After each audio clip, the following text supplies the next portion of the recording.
देखिए आज हम वर्टिकल स्प्रिंग शुरू कर रहे हैं। ये लास्ट टॉपिक है इसका, इसके बाद एक दो छोटी हेडिंग्स है और ये खत्म हो जाएगा ऑसिलेशन। अब देखो वर्टिकल स्प्रिंग कैसी होगी, ये है, ये एक स्प्रिंग है, ये वर्टिकल स्प्रिंग है। सबसे पहले हमने जैसे हॉरिजॉन्टल स्प्रिंग में प्रूव किया था कि वो ऐसे जम करती है, ऐसी वर्टिकल स्प्रिंग में करना है। तो इसमें देखो प्रूव करते हैं, पहले देखो, पहले वर्टिकल स्प्रिंग में कुछ नहीं लगा है, ये ऐसी है। अब हमने इसमें क्या किया बच्चों, इसमें हमने एक मास अटैच कर दिया। मास अटैच कर देंगे तो स्प्रिंग अटैच थोड़ा खिंच जाएगी। तो मान लीजिए ये मास है, हम अटैच किया, तो पहले जो स्प्रिंग यहाँ तक थी, अब वो स्प्रिंग यहाँ आ गई, यहाँ आ गई ना। तो मान लीजिए जो एक्सटेंशन हुआ स्प्रिंग में, वो कुछ ही मान लीजिए, हम डी मान लेते हैं, चलो एक्स मान लेते हैं या डी मान लेते हैं, चलो डी मान लिया। लेकिन अभी एसएचएम थोड़ी नहीं करेगी, बस खींच के रुक जाएगी। अब आपने क्या किया, अब आपने इसको यहां से पकड़ के खींचा और छोड़ा, खींचा और छोड़ा, तो फिर एसएचएम करेगी। तीसरा जो डायग्राम आएगा ये है, ये हमने इसकी मीन पोजीशन से हमने इसको डिस्प्लेस कर दिया बेटा। और ये जो डिस्प्लेसमेंट है यहाँ से, वो वाई मान लीजिए, यहाँ से मीन पोजीशन से डिस्प्लेसमेंट वाई है। ठीक है। तो अब देखिए, जब स्प्रिंग पहले खाली थी, डायग्राम नंबर 1, फिर स्प्रिंग में मास लगा दिया डायग्राम नंबर 2, और फिर इसको यहाँ कर दिया डायग्राम नंबर 3। अगर मैं डायग्राम नंबर 2 देखूं तो मास m है, तो mg नीचे लगेगा। जैसे मास टांगा, हमने कुछ नहीं है, मास टांगा तो ये खिंच के रुक गई। तो एक रिस्टोरिंग फोर्स ऊपर जनरेट होगा, जिसे आप F मान लीजिए। What is F? The restoring force जो इसमें जनरेट हो रहा है, क्योंकि ये इक्विलिब्रियम पोजीशन है। ठीक है, this is the restoring force. तो देखिए, फ्रॉम फिगर 2 से आप क्या कह सकते हैं, फ्रॉम फिगर 2, ये जो सेकंड फिगर है, आप इससे कह सकते हैं कि जो ऊपर वाला फोर्स रिस्टोरिंग फोर्स है F, और mg है, वो बराबर होगा। यहाँ पर रिस्टोरिंग फोर्स क्या आएगा, जितना डिस्प्लेसमेंट होता है, F इक्वल टू, मान लीजिए ये जो स्प्रिंग है, इसका स्प्रिंग कांस्टेंट K है, स्प्रिंग कांस्टेंट K है। ठीक है, अगर स्प्रिंग का स्प्रिंग कांस्टेंट K है, तो फोर्स क्या होता है, फोर्स होता है Kx। यहाँ डिस्प्लेसमेंट कितना है इस केस में, D। तो F क्या होगा आपका, K D equal to M G आ जाएगा, ये आ जाएगा, ये आ जाएगा। Let this be equation number 1। अच्छा, अब इस केस में क्या होगा, जब आप इसको खींच रहे हैं नीचे, तो समझना, अब ये टोटल डिस्प्लेसमेंट कितना होगा, अगर यहां से देखा जाए, यहां से तो टोटल डिस्प्लेसमेंट जो इसका हुआ, ये y आपने और खींचा और पहले d हो गया था, तो total displacement y plus D कह सकते हैं कि नहीं कह सकते? कह सकते हैं। अब ये जो, अच्छा, अब इस केस में फोर्स कौन कौन से लग रहे हैं, mg जो लग रहा था वो तो अभी भी लग रहा है, जो mg लग रहा था वो mg तो अभी भी लग रहा है। लेकिन अब देखो, जब आप इसको खींचोगे तो एक रीस, देखो यहाँ हमने कुछ नहीं किया था, सिर्फ मास mg अटैच, m मास mg अटैच किया, तो इक्विलिब्रियम आ गई, जितना फोर्स ऊपर है रिस्टोरिंग उतना नीचे, और ये रुका है।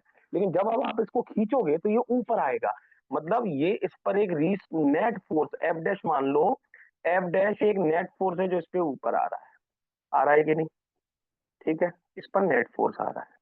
अब ये नेट फोर्स कितना होगा, अगर आप इस नेट फोर्स की वैल्यू लिखोगे एफ डैश की, तो देखिए, अब हम फिगर 3 की बात करते हैं, फ्रॉम फिगर 3। ठीक है, फिगर 3 की जब आप बात करोगे और आपने इसको डिस्प्लेस कर दिया, नेट फोर्स ऊपर आ रहा है, तो ये जो नेट फोर्स एफ डैश आएगा, वो क्या होगा बताइए, what will B this net force. नीचे फोर्स कितना लग रहा है, mg। ठीक है, ऊपर कितना लग रहा है, अगर मैं इसकी बात करूं तो मैं इसको क्या कहूंगा, बोलिए, mg। इसके दो तीन तरीके होते हैं बेटा इसको करने के बाद, मैं एक तरीका अपना रहा हूँ, का उससे जवाब ना आए फिर हम दूसरा करेंगे। ठीक है, नीचे फोर्स mg है, लेकिन ऊपर वाला फोर्स बड़ा होगा, तो हम पहले उस फॉर्म में लिख लेते हैं। तो जो नेट फोर्स एफ डैश आएगा वो क्या आएगा, रिस्टोरिंग फोर्स जो आ रहा है, एफ क्या है आपका, रिस्टोरिंग फोर्स एफ, वो तो आएगी, स्प्रिंग ऊपर जानी चाहिए, लेकिन नेट फोर्स एफ डैश ऊपर आएगा, तो रिस्टोरिंग फोर्स ऊपर वाला माइनस नीचे वाला mg, तो नेट फोर्स आ गया। ठीक है, और ये रिस्टोरिंग फोर्स की वैल्यू क्या होगी, what will be the value of this restoring force. ठीक है, इस रिस्टोरिंग फोर्स एफ की वैल्यू क्या होगी, बोलिए, के, फिर से वही टोटल डिस्प्लेसमेंट क्या है, वाई प्लस टी। ये है कि नहीं है, ये, हाँ। तो चलिए just put the value, F dash, F की वैल्यू क्या है बोलिए, K Y plus D total displace minus M G. ठीक है, ये आ गया, ये आ जाएगा। हाँ, या इसको हम ऐसे लिख दें, एक मिनट रुकना, क्योंकि हमें माइनस और चाहिए, एक मिनट रुकिएगा। इसको अगर हम ऐसे लिखें, नेट फोर्स जो आ रहा है, ठीक है, तो अगर मैं इसको ऐसे लिखूं, एम जी माइनस एफ, हाँ, ये, क्योंकि नेट फोर्स क्या होगा, एम जी माइनस एफ लिखा नेट फोर्स, ठीक है। हाँ, और रिस्टोरिंग फोर्स की वैल्यू ये होगी। अब ये वैल्यू यहाँ पुट कर दो आप, तो क्या आ जाएगा बोलिए, M G minus K Y plus T, क्योंकि मुझे माइनस चाहिए था इसलिए रिस्टोरिंग फोर्स उल्टा लगा दिया। अब आप मुझे बताओ, let this be equation number 2। बताओ, इक्वेशन 1 से एम जी की जगह के डी रख सकते हैं, तो आप यहाँ क्या करिए, पुट, एक बार मैं फिर से समझा दूंगा आपको, इक्वेशन 2 को 1 में रखिए, तो एम जी की जगह क्या रख दिए, के डी। तो नेट फोर्स जो लग रहा है ऊपर की तरफ एफ डैश, एम जी की जगह आपने के डी रख दिया, ये ब्रैकेट ओपन करिए, माइनस के वाई और माइनस के डी, ये हो गया, के डी कट गए। जो नेट फोर्स एफ डैश आ रहा है, यहाँ के बाद मैंने यहाँ कर रहा हूँ, एफ डैश आ रहा है वो किसके बराबर है बोलिए, माइनस के वाई के। आ गया। नेट फोर्स क्या होता है, mass into acceleration, M into alpha minus K Y. K constant है, आप देख रहे हैं, जो एक्सेलरेशन है आपका, ठीक है, वो क्या आएगा, minus K Y upon M है। तो यहाँ से आप क्या कह सकते हैं कि जो आपका एक्सेलरेशन अल्फा है, वो डायरेक्टली प्रोपोर्शनल है डिस्प्लेसमेंट के। हाँ या ना, मतलब ये क्या हो रहा है, मैं आपको फिर से समझा देता हूँ यहाँ करा क्या हमने। ये एक एसएचएम हो रहा है, ठीक है, displacement, if the displacement is directly proportional to acceleration means the SHM is there. अब सुनो, मैं फिर से बताता हूँ, एक स्प्रिंग थी हमारे पास, कोई मास नहीं था, इक्वेशन 1 कुछ नहीं हो रहा, एक मास एम अटैच किया तो स्प्रिंग थोड़ा खिंच जाएगी और रुक जाएगी, मतलब मास एम है तो एम जी नीचे लगेगा उसका, और इस पे जो रिस्टोरिंग फोर्स है स्प्रिंग कांस्टेंट क्या है वो ऊपर लगेगा। ठीक है, इतना क्लियर है। इसके बाद क्या होगा, इसके बाद लेकिन अब यहाँ रुक गई तो इतना कितना डिस्प्लेस हुई अपनी मेन पोजीशन से, डी। तो एम जी और रिस्टोरिंग फोर्स की वैल्यू क्या होगी, के डी, ये दोनों फोर्स बराबर होंगे। ठीक है, अब यहाँ जब ये थी तो मैंने इसको खींचा, क्योंकि एसएचएम कराने, तो मैंने कितना और डिस्प्लेसमेंट कराया, इस वाली पोजीशन से वाई, ये नीचे आ गई, और फिर जैसे ही छोड़ोगे ये वापस जाएगी, क्योंकि ये ऊपर भी वाई जाएगी, फिर ये एसएचएम करेगी, ये तो पता नहीं प्रूव करना है। तो जब ये यहाँ है तो इस पे कौन कौन से फोर्सेस लग रहा है, एम जी नीचे लग रहा है, रिस्टोरिंग फोर्स एफ ऊपर आएगा, और रिस्टोरिंग फोर्स कितना आएगा इस पे, ये रिस्टोरिंग फोर्स है एफ, कितना डिस्प्लेसमेंट है, पूरा मीन पोजीशन से वाई प्लस डी है। ठीक है, ये वाई था और ये डी था, तो ये पूरा डिस्प्लेसमेंट वाई प्लस डी है। लेकिन नेट फोर्स एफ डैश जो है वो ऊपर की तरफ आएगा, तो नेट फोर्स की वैल्यू हमने कैसे लिखी, हमने ये वाला फोर्स माइनस ये फोर्स कर दिया, एम जी माइनस एफ, तो नेट फोर्स एफ डैश आ गया। तो एम जी माइनस एफ किया, एफ की वैल्यू क्या है, स्प्रिंग कांस्टेंट इनटू डिस्प्लेसमेंट। ठीक है, वो सर वैल्यू रख दी यहाँ पे। हाँ बेटा, एक मिनट रुकिए। फिर इसके बाद हमने जब ये वैल्यू रखी, तो mg की जगह अब हम क्या रख सकते हैं, kd। तो mg की जगह हमने kd रख दिया, ब्रैकेट ओपन किया, तो minus K Y minus kd हो गया, kd कट गए, रिस्टोरिंग फोर्स के वाई आ गया, आ गया। इसके बाद हमने क्या किया बेटा, व्हाट वी हैव डन, तो नेट फोर्स को मास इनटू एक्सेलरेशन लिख सकते हैं, वो कर दिया, एक्सेलरेशन निकाला तो डायरेक्टली प्रोपोर्शनल टू डिस्प्लेसमेंट हो गया, और ये हमारा एसएचएम प्रूव हो गया। ठीक है, हाँ। तो अब देखिए हम बेटा टाइम पीरियड निकाल रहे हैं, तो ये फॉर्मूला है।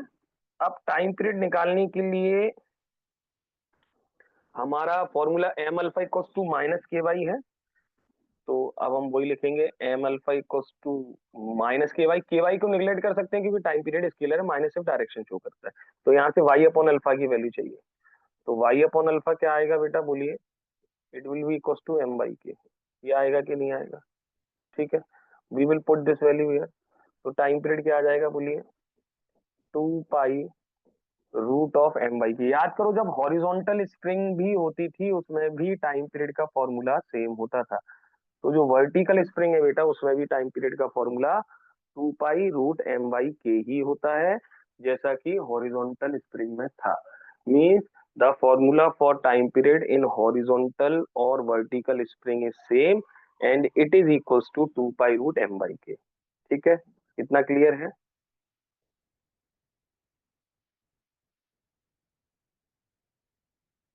ठीक है, इतना क्लियर है, दिस इज टाइम पीरियड। अच्छा, अब नेक्स्ट हेडिंग क्या आएगी बेटा, जैसा कि हमने स्प्रिंग में हॉरिजॉन्टल स्प्रिंग में कॉम्बिनेशन किए थे, हॉरिजॉन्टल और वर्टिकल कॉम्बिनेशन किए थे सॉरी, सीरीज और पैरेलल कॉम्बिनेशन किए थे, ऐसे ही अब हम वर्टिकल स्प्रिंग के भी सीरीज और पैरेलल कॉम्बिनेशन करेंगे। ठीक है, यहाँ पर भी हम सीरीज और पैरेलल कॉम्बिनेशन करेंगे और फिर रिजल्ट निकालेंगे। ठीक है, तो नेक्स्ट हेडिंग है वर्टिकल स्प्रिंग की सीरीज ऑफ पैरेलल कॉम्बिनेशन। तो पहले हम कौन सा करेंगे, एग्जैक्टली सेम है बेटा, जैसे हमने वहां किया था, वहां हमने ड्राइव किया था, अब यहाँ हम ड्राइव नहीं करेंगे, बस हम आपको सीधा रिजल्ट बताएंगे कि जब सीरीज कॉम्बिनेशन कैसे बनेगा। ये देखिए, जैसे वहां था, अब वर्टिकल स्प्रिंग में है, पहली स्प्रिंग आ जाएगी, ठीक है, फिर दूसरी स्प्रिंग आ जाएगी और फिर लास्ट में क्या आ जाएगा बेटा, मास आ जाएगा। ये कौन सा कॉम्बिनेशन है, सीरीज कॉम्बिनेशन। ठीक है, so this is series combination. ये अगर एक सीरीज कॉम्बिनेशन है, फिर आप एक और डायग्राम बनाओगे कि आपने स्प्रिंग को खींच दिया मान लीजिए और स्प्रिंग यहाँ तक आ गई।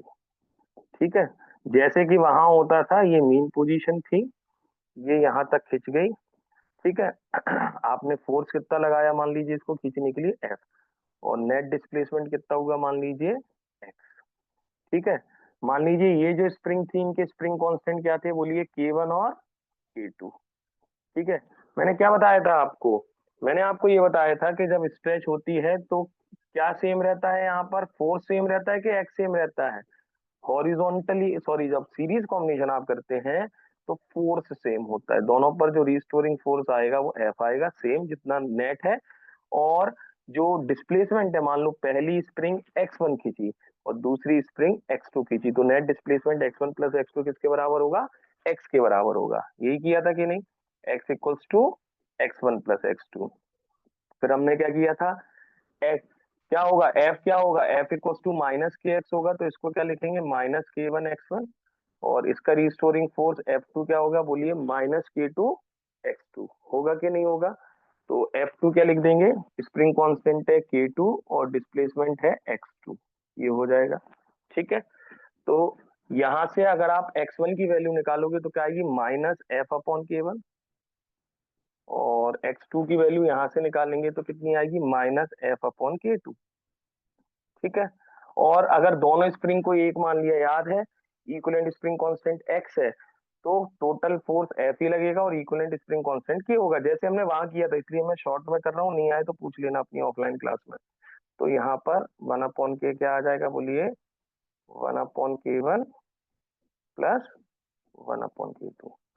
सीरीज वहां पर भी यही आता था जब आप सीरीज कॉम्बिनेशन करते थे स्प्रिंग का, किसके केस में वही सेम रिजल्ट यहाँ पर भी आ रहा है। ठीक है सर। हाँ बेटा, सर वो जो आपने वीडियो भेज। ठीक है, तो अब देखिए पैरेलल कॉम्बिनेशन देखते हैं, दो स्प्रिंग पैरेलल कॉम्बिनेशन में है,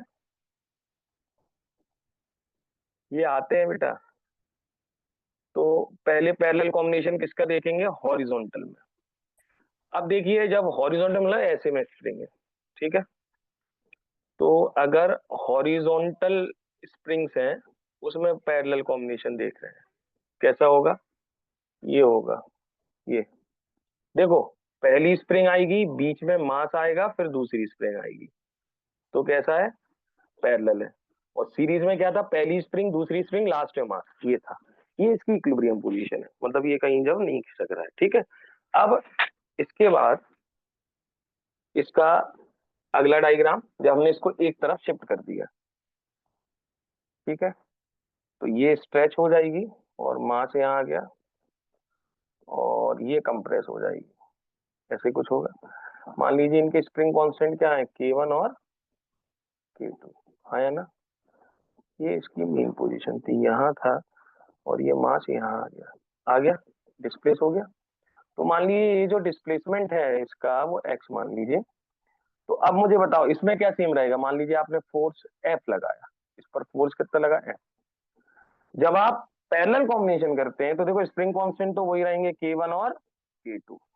ठीक है, तो इसमें क्या सेम रहता है, सीरीज में जब कंबाइन किया था तो क्या सेम था, सीरीज में फोर्स सेम आता था, यहाँ फोर्स सेम नहीं आएगा। यहाँ देखो, अगर ये स्प्रिंग एक्स इस तरफ शिफ्ट हुई तो ये स्प्रिंग एक्स कंप्रेस हो जाएगी, मतलब इधर पर स्प्रिंगों में जो एक्स है वो सेम आएंगे, डिस्प्लेसमेंट सेम होगा, लेकिन जो रिस्टोरिंग फोर्स लगेगा वो सेम नहीं होगा। मान लो पहले में रिस्टोरिंग फोर्स अगर F1 है तो दूसरे में रिस्टोरिंग फोर्स कितना आएगा, F2। यहाँ फोर्स सेम नहीं आते, ठीक है। तो चलिए, अगर आप F1 की वैल्यू लिखोगे, पहले का रिस्टोरिंग फोर्स क्या आएगा बोलिए, kx, तो माइनस k1 x। दूसरे का रिस्टोरिंग फोर्स क्या आएगा बोलिए, सेकंड स्प्रिंग का F2, स्प्रिंग कांस्टेंट क्या है k2 और डिस्प्लेसमेंट क्या है x, ठीक है।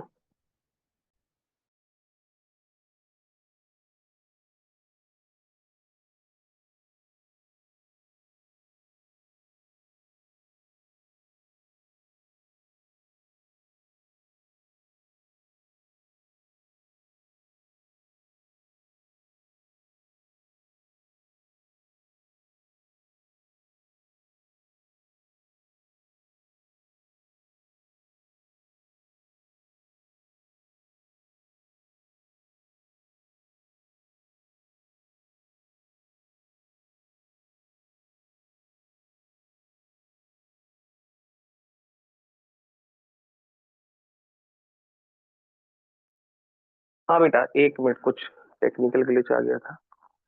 हाँ, अब देखिए, तो मैंने आपको क्या कहा कि जब वर्टिकल स्प्रिंग होती है, आपने एक तरफ शिफ्ट कर दिया तो एक्स सेम आएंगे लेकिन फोर्स सेम नहीं आएंगे। और हॉरिजॉन्टल, सॉरी वर्टिकल नहीं, मतलब सीरीज पैरेलल में, और सीरीज में क्या सेम होता है, फोर्स सेम होते हैं, एक्स सेम नहीं होता। लेकिन बेटा तो फिर फोर्स, नेट फोर्स कितना लगा इस पे, एफ। तो यहां पर क्या होगा कि जो नेट फोर्स लग रहा है एफ पूरे पर, वो दोनों फोर्स के बराबर होगा, मतलब ऐड करने पर नेट फोर्स आएगा। हाँ, तो F1 जैसे वहां x equal to x1 plus x2 हो रहा था, यहाँ F1 प्लस x2 होगा।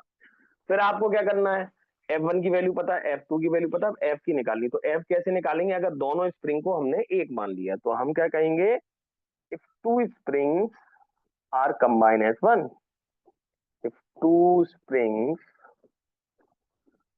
आर कंबाइन एज वन, अगर दोनों स्प्रिंग को एक मान लिया, ठीक है, हैविंग स्प्रिंग कांस्टेंट,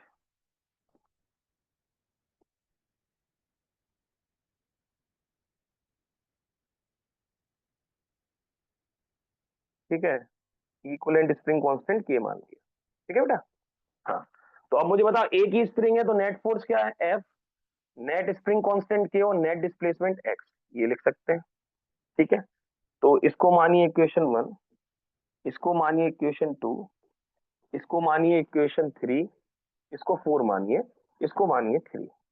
आपके पास F1 F2 F तीनों की वैल्यू है, तो 1 2 3 4 में पटक दीजिए, आपका जवाब आ जाएगा इक्विवेलेंट की। F1 क्या है, F क्या है माइनस के एक्स, F1 क्या है माइनस k1x, F2 क्या है minus k2x, x x x cut गया, इक्विवेलेंट के क्या आ गया, k1 प्लस k2। देख लो, मतलब ऐसे याद रखो, जो रजिस्टर वाला केस होता था ना, उल्टे होते हैं, यहाँ सीरीज वाला पैरेलल होता है, पैरेलल वाला सीरीज। तो अगर एक से ज्यादा स्प्रिंग, हॉरिजॉन्टल स्प्रिंग हो चाहे वर्टिकल में भी सेम रिजल्ट आएगा, भी दिखा दूंगा।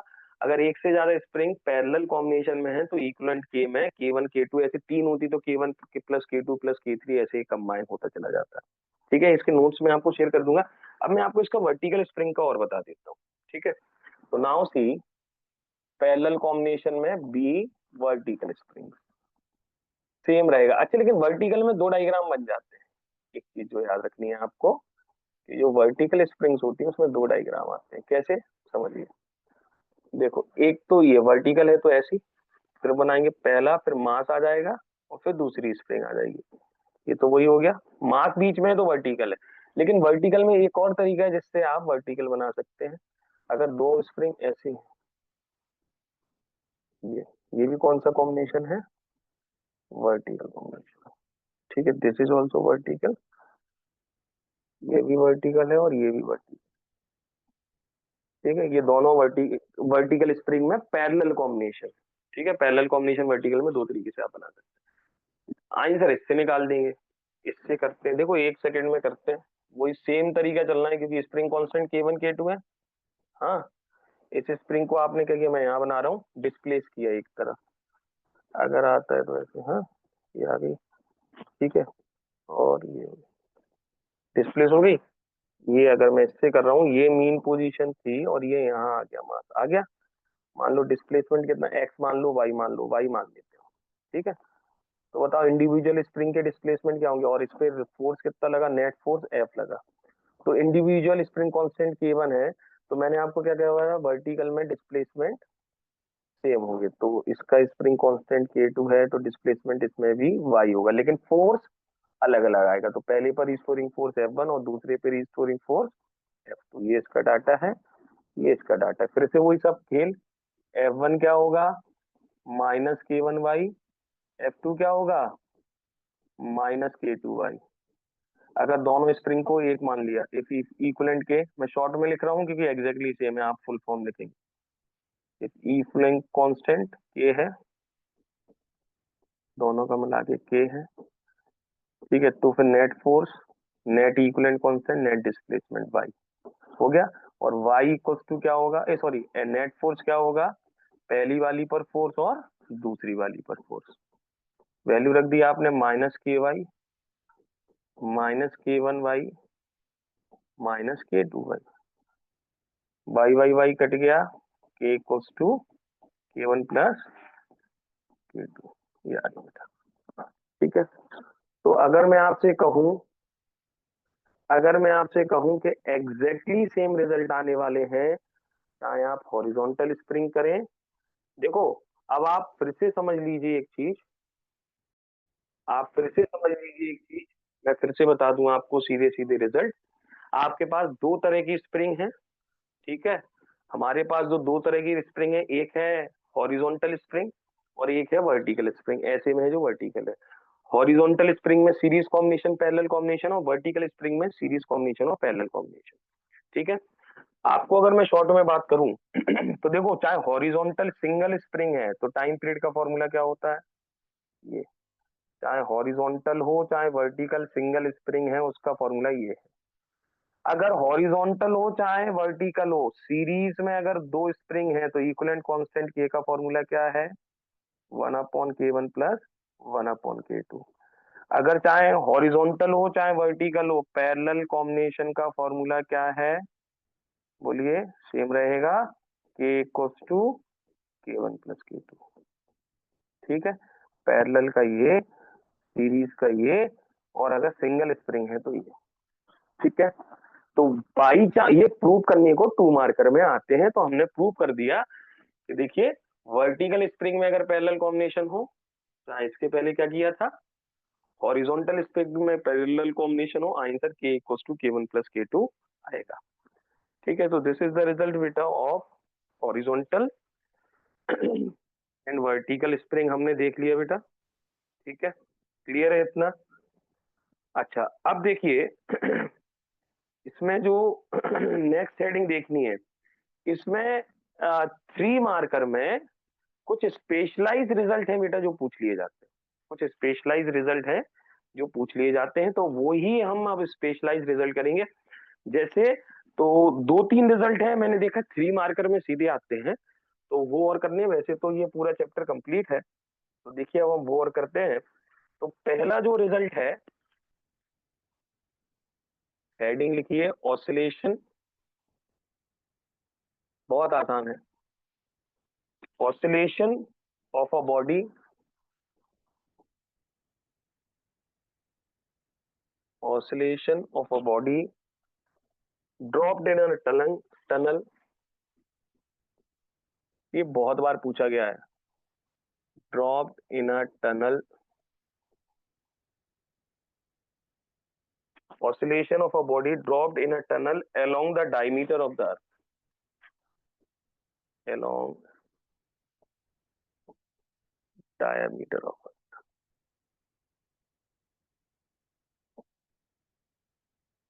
ठीक है। मतलब इसका मतलब समझना क्या है, अगर एक आपका ये अर्थ है बेटा, ये अर्थ है हमारा, अर्थ के छेद कर दें हम पूरे अक्रॉस द टनल, पूरा अर्थ को खोद दें एकदम अक्रॉस द सेंटर, ये टनल, मतलब कहीं भी बना सकते हैं, अलोंग द डायमीटर बनाना है, यहाँ भी बना सकते हैं, ये भी बना सकते हैं, ऐसा ही बना, कैसे ही बना दे, तो अगर यहाँ एक बॉल ड्रॉप करोगे ना, बॉल छोड़ोगे, तो वो ये बॉल पता एसएचएम करेगी ऐसे ऐसे अपने आप। अगर यहाँ है तो ऐसे में एसएचएम करेगी, यहाँ है तो ऐसे में एसएचएम करेगी, ठीक है। It is going to perform the SHM, ये एसएचएम करेगी, ठीक है, means it is going to perform the SHM. तो ये हमें प्रूव करना है कि अगर अर्थ के, समझ गए ना, क्वेश्चन यही है, oscillation of a body dropped in a tunnel across the diameter of earth, हमें प्रूव करना है वो एसएचएम करेगी। अब प्रूव करना है एसएचएम करेगी, तो वही वाली इक्वेशन चाहिए कि डिस्प्लेसमेंट जो हो रहा है बॉल का वो डायरेक्टली प्रोपोर्शनल है एक्सेलरेशन के माइनस टाइम्स। तो देखो हम एक काम करते हैं, हम जो डायमीटर लेंगे वो अक्रॉस द सेंटर ले लेंगे, ठीक है। ये हमने एक टनल बनाया across the centre of earth, centre से जा रहा है टनल, ये एक टनल है हमारा, समझ गया व्हाट इट इज बेटा। ये हमने एक टनल बनाया across the diameter of earth, ठीक है बेटा। ये मान लीजिए अर्थ का, ये आपके, एक मिनट, ये अर्थ का सेंटर, ठीक है। मान लीजिए अर्थ का रेडियस जो है, जो हमारा अर्थ है इसका जो रेडियस है,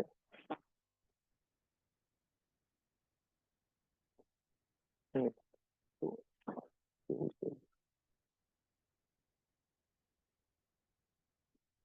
हाँ, जो अर्थ का रेडियस है, let the radius of earth be R E, ठीक है।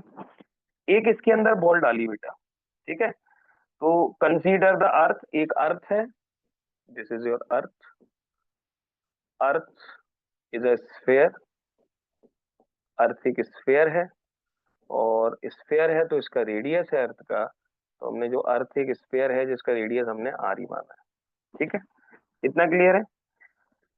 इसके अंदर हम क्या करेंगे, एक बॉल को हमने छोड़ा, तो मान लीजिए बॉल छोड़ी तो मान लो यहाँ तक आ गई, late this be a ball, ये हमारी बॉल है, ठीक है, किसी पोजीशन पर है, ये हमारी एक बॉल जो हमने छोड़ी थी।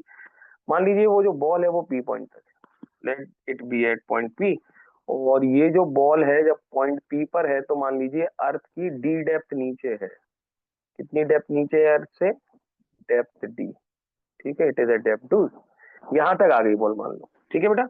जब ये यहाँ पर होगी बॉल, तो मुझे ये बताओ, अगर ये एक बॉल आपकी यहाँ तक आ चुकी है, ठीक है, अगर बॉल आपकी यहाँ तक आ चुकी है, तो आप याद करो हम जब अर्थ के नीचे जाते हैं तो अर्थ की जो एक्सिलरेशन लग रहा है वो घटता चला जाता है, तो हम क्या लिखेंगे, द एक्सिलरेशन, जब आप अर्थ के अंदर जाते हैं तो एक्सेलरेशन का फॉर्मूला, मान लीजिए इस पॉइंट पर जब बॉल है उस पर एक्सेलरेशन जी डैश लग रहा है, तो acceleration on ball at point P, ठीक है, पी पॉइंट पर कितना एक्सेलरेशन लग रहा है इस पॉइंट पर, तो हम क्या लिखेंगे, जी डैश इक्वल्स टू जी, याद करो यही फॉर्मूला होता था, वन माइनस कितनी अंदर है, डी अपॉन आर ई। जी कहाँ का एक्सेलरेशन है, on the surface of earth, यहाँ पर एक्सेलरेशन जी होता है, याद है, अगर बॉल यहाँ पर है तो एक्सेलरेशन जी है, और यहाँ जब बॉल आ गई है तो हमने एक्सेलरेशन क्या माना बेटा, जी डैश माना, ठीक है।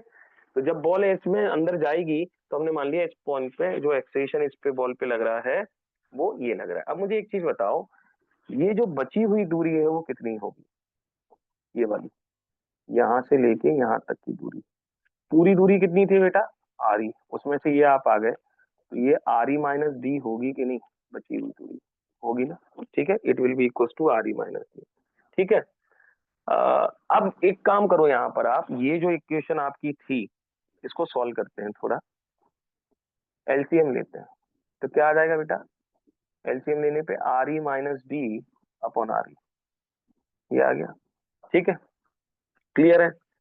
अब मैं अगर आपसे ये कहूं कि जब ये बॉल यहाँ थी और फिर ये नीचे जाएगी, अब एक चीज समझना आप ध्यान से, होता क्या है यहाँ पर, जैसे जैसे बॉल नीचे चलती चली जाती है, एक्सेलरेशन ड्यू टू ग्रेविटी जो इस पे लग रहा है अर्थ के कारण वो घटता चला जाता है, यार ना डेप्थ नीचे, और जब ये बॉल यहाँ जाती है तो इस पर जो एक्सेलरेशन लग रहा है या जो अर्थ का पुल है वो जीरो हो जाता है सेंटर ऑफ अर्थ पर। लेकिन क्या होता है बेटा, जब ये बॉल नीचे आ रही होती है तो उसके कारण क्या होता है, जब ये यहाँ सेंटर ऑफ अर्थ पे आती है तो ये बहुत तेज वेलोसिटी में होती है, लेकिन फोर्स इस पे एक्सेलरेशन जीरो लगने लगता है, तो इनर्शिया के कारण क्या होता है, ये बॉल नीचे चली जाती है।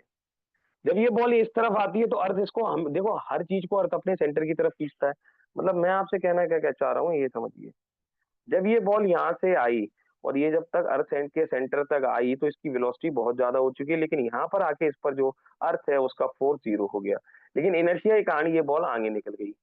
जब जैसे ही आगे जाएगी तो अर्थ इसको वापस खींचने की कोशिश करेगा, तो ये एक पॉइंट तक जाने के बाद फिर अर्थ इसको इतना ज्यादा खींचेगा कि फिर ये बॉल वापस आएगी।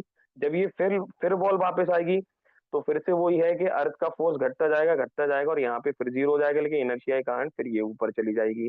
फिर ये जैसे वापस जाएगी तो अर्थ से वापस बुलाने की कोशिश करेगा, तो एक पॉइंट के बाद अर्थ से वापस बुला लेगा, तो फिर से जब वापस आएगी तो फिर से वही होगा, ऐसे ही ऐसे इसके ऑसिलेशन होते रहेंगे और एसएचएम होता रहेगा। ठीक है, तो हमने वही कहा यहाँ पे। तो मान लीजिए जब ये बॉल यहाँ पर है तो इसकी दूरी जो अर्थ के सेंटर से बची है, what is the point O बेटा? The point O is nothing but centre of earth, earth का सेंटर है। ठीक है ये। अच्छा, अब एक मिनट देखिए, ये हम हटा देते हैं समझाने के लिए बस। हाँ, तो सेंटर ऑफ अर्थ हो गया। तो अगर मैं आपसे ये कहूं कि ये जो दूरी है are E minus D, let this are E minus D को हम कुछ मान लेते हैं, वाई मान लेते हैं, कोई दिक्कत? लेट मान रहे हैं ना, R E minus D V Y, displacement, instantaneous displacement है ना, बॉल कहाँ है। तो ये आर ई माइनस डी को अगर हमने बेटा मान लीजिए वाई मान लिया, तो ये आर ई माइनस डी की जगह आप वाई रख सकते हैं। तो यहाँ से आपका जो जी डैश का फॉर्मूला है वो जी है और वाई है अपॉन आर ई है।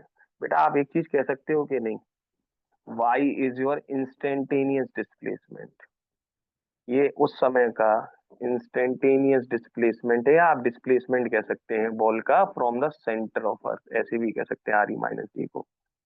ठीक है, ये हो गया। तो आपका जो जी डैश का हमारा फॉर्मूला है वो क्या आ गया, जी वाई अपॉन आर आ गया बेटा।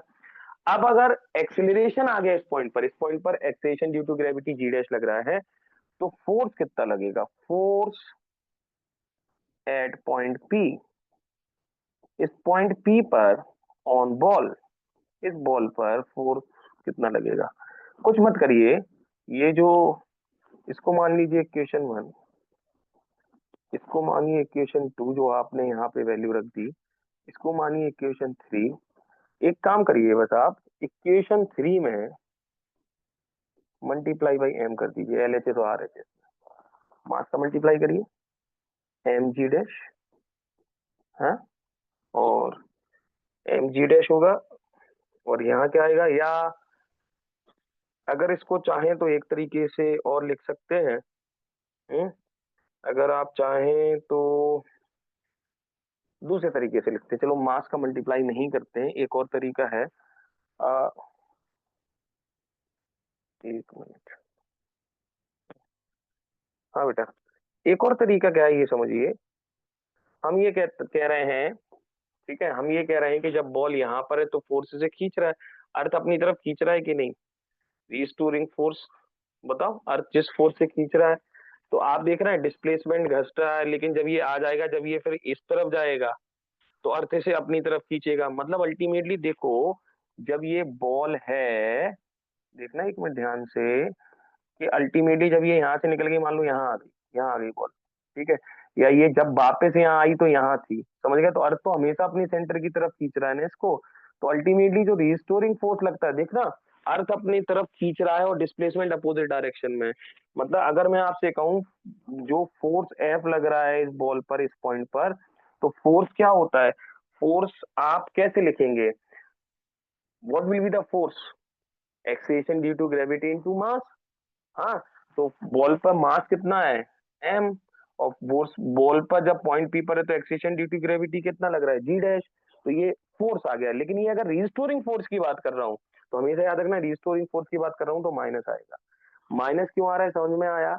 माइनस इसलिए आ रहा है क्योंकि देखो मैंने आपको केस बताया था, जब ये बॉल अपने आप यहाँ तक गिरी तो इनर्शिया के कारण ये अपने आप यहाँ आ गई, तो इस पे रिस्टोरिंग फोर्स लग रहा है, तो डिस्प्लेसमेंट नीचे हो रहा है, फोर्स अपोजिट डायरेक्शन में, तो फिर ये इसको वापस खींचेगा, लेकिन ये यहाँ नहीं रुकेगी, फिर ये यहाँ जाएगी। मतलब आप चाहे बॉल ऊपर जा रही है चाहे बॉल नीचे जा रही है सेंटर से, अर्थ हमेशा उसको अपने सेंटर की तरफ खींच रहा है, तो फोर्स रिस्टोरिंग फोर्स, और आपका जो डिस्प्लेसमेंट है वो अपोजिट डायरेक्शन में है। ठीक है, तो ये जो फोर्स है वो अपोजिट में, इसलिए माइनस आया। ठीक है, let this be equation number 4, ये हो गई आपकी इक्वेशन नंबर 4। ठीक है, अब क्या करना है यहाँ पर, आपको कुछ नहीं करना, इक्वेशन 3 की वैल्यू रख देनी है तो रिस्टोरिंग फोर्स आ जाएगा। हाँ, तो what will B F, restoring force कितना हो जाएगा बोलिए, माइनस एम, जी डैश की वैल्यू बोलिए, जी वाई अपॉन आर ई, मैं फिर से समझा दूंगा एक बार। ये रिस्टोरिंग फोर्स है आपका, रिस्टोरिंग फोर्स को एम अल्फा लिख सकते हैं, हाँ या ना। रिस्टोरिंग फोर्स है जो बॉल पे लग रहा है, तो रिस्टोरिंग फोर्स को हमने एम अल्फा लिख दिया, minus M G Y upon R E, ये हो गया। एक एम से एम कट गया, अल्फा की वैल्यू क्या आ गई, minus G Y upon R E, ये आ गया कि नहीं। Let this be equation number 5, 5 हो गई। अब आप देख सकते हैं ये रिजल्ट है, कैसे मैं आपको बताता हूँ। इक्वेशन 5 को अगर मैं यहाँ लिखूं, तो एक्सेलरेशन जो आपका है वो directly proportional to minus Y है कि नहीं, डिस्प्लेसमेंट बोलिए। एक्सेलरेशन इज हमारे, क्योंकि जी कांस्टेंट होता है और रेडियस ऑफ, तो is this the equation of S H M, S H M है, ठीक है। ये एस एच एम प्रूव हो गया। अगर एस एच एम प्रूव हो गया तो आपको एक चीज और क्या करनी है, सिर्फ इसमें टाइम पीरियड निकालना है। टाइम पीरियड का जनरल फॉर्मूला एक ही होता है, 2 pi root of displacement, displacement कितना है वाई और एक्सेलरेशन कितना है अल्फा। तो यहाँ से बस आप वाई अपॉन अल्फा की वैल्यू कितनी आएगी बताओ, वाई अपॉन अल्फा आएगा आर ई वाई जी, आएगा कि नहीं। तो टाइम पीरियड का फॉर्मूला क्या हो जाएगा, 2 पाई, वाई अपॉन अल्फा कितना आया बोलिए, आर ई अपॉन जी आ गया। ये ये आपका टाइम पीरियड का फॉर्मूला होगा, ठीक है। This is formula. तो बेटा ये टनल वाला केस बहुत बार आता है, इसलिए मैंने आपको पूरा करा दिया। टाइम पीरियड पूछ लें टनल में, जब एक बॉल है तो एसएचएम करेगी, ये हमने प्रूव कर दिया। फिर से समझ लीजिए क्या हो रहा है। एक बॉल को हमने छोड़ा, बॉल को छोड़ा तो मान लीजिए एक जनरल पॉइंट वाई मान पी मान लिया जहां ये बॉल आ गई। तो मान लीजिए अर्थ के सेंटर से जो बॉल डेप्थ डी नीचे आई वो डी आई, पूरा रेडियस आ रही था। इस पॉइंट पर जो एक्सेलेरेशन ड्यू टू ग्रेविटी लग रहा है वो जी डैश है, अर्थ सरफेस पर लग रहा है एक्सेलेरेशन ड्यू टू ग्रेविटी जी है, तो जी डैश की वैल्यू ये होती है पॉइंट पी पर, ठीक है। अब बेटा ये जो बची हुई दूरी है, जब ये बॉल को हमने छोड़ा ये यहाँ तक आ गई, तो ये बची हुई दूरी क्या होगी, आर ई माइनस डी, इसको हमने आर ई माइनस डी को वाई मान लिया, इंस्टेंटेनियस डिस्प्लेसमेंट। फिर हमने यहाँ एलसीएम लिया तो आर ई माइनस डी बन गया, तो उसकी जगह हमने वाई रख दिया। तो इस पॉइंट पर, पॉइंट पी पर, इस पे जो एक्सेशन आ रहा है बॉल पर वो आ गया। अब मुझे एक चीज बताइए, मैंने आपसे क्या कहा कि जो रिस्टोरिंग फोर्स लगेगा जब ये बॉल नीचे आ रही है, मतलब ये जब ये यहाँ चल रही है तो अर्थ हमेशा सेंटर की तरफ खींच रहा है। जब ये बॉल इस तरफ, देखो डिस्प्लेसमेंट इस तरफ है, तो ये बॉल जब नीचे जाएगी तो रिस्टोरिंग फोर्स ऊपर लगेगा, और जब ये बॉल ऊपर जाएगी तो रिस्टोरिंग फोर्स नीचे लगेगा। मतलब जो रिस्टोरिंग फोर्स है वो इस एक्सेशन के अपोजिट डायरेक्शन में है। तो रिस्टोरिंग फोर्स कितना कह दोगे, किसी भी पॉइंट पर मास और उस समय का एक्सेशन, जैसे पॉइंट पी का एक्सेशन जी डैश है तो F equal to minus, minus का शो कर रहा है अपोजिट डायरेक्शन, ठीक है। यहाँ जी डैश की वैल्यू आपने पुट कर दी, ये जी डैश की वैल्यू पुट की, तो ये हो गया रिस्टोरिंग फोर्स। हमेशा एम अल्फा लिखते हैं तो इसकी जगह एम अल्फा लिखा तो अल्फा का फॉर्मूला आ गया। यहाँ से आप देख सकते हो जो एक्सेशन है वो निगेटिव टाइम्स डिस्प्लेसमेंट आ रहा है, मतलब ये एस एच एम है। अगर एस एच एम है तो टाइम पीरियड क्या होता है, डिस्प्लेसमेंट अपॉन एक्सेशन। तो यहाँ से हमने जब वाई अपॉन अल्फा की वैल्यू निकाली तो आर ई वाई जी आई, तो टाइम पीरियड आ गया, ठीक है। क्लियर ना हो तो पूछ लीजिए।